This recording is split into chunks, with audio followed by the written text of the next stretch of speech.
ভারতবর্ষের সংবিধানে যে কি বাল লেখা আছে মাথায় ঢোকে না।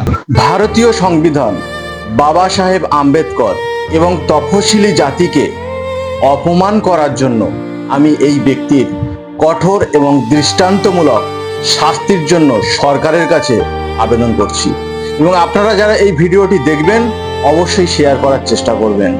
এবং এই ব্যক্তি আর্টিকেল 30-র ভুল ব্যাখ্যা করে আর্টিকেল 28-কে প্রচার করার চেষ্টা চালায়, যা সম্পূর্ণ আইন বিরোধী।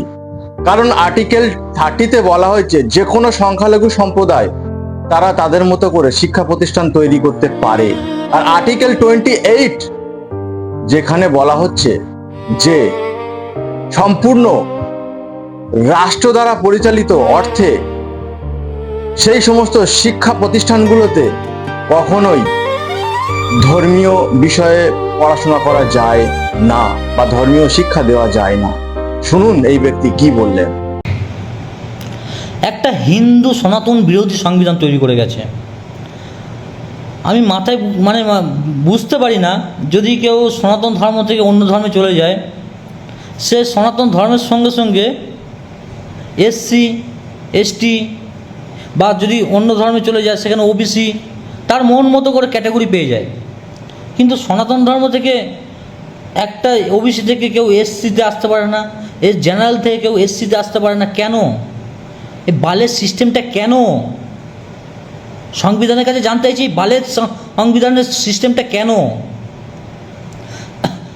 আমাদের সংবিধানে লেখা আছে অনুচ্ছেদ 30-তে যে আমরা সনাতনীরা স্কুল কলেজে আমাদের ধর্মগ্রন্থে পড়তে পারবো না, কিন্তু মুসলমানরা খ্রিস্টানরা তাদের ধর্মগ্রন্থ পড়তে পারবে এবং সরকারি সুবিধায়। এ বালের নিয়ম কেন? কেন এই বালের নিয়ম?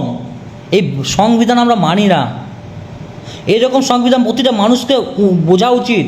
এই বালের নিয়ম থাকলে সংবিধানকে মানার প্রয়োজন নেই।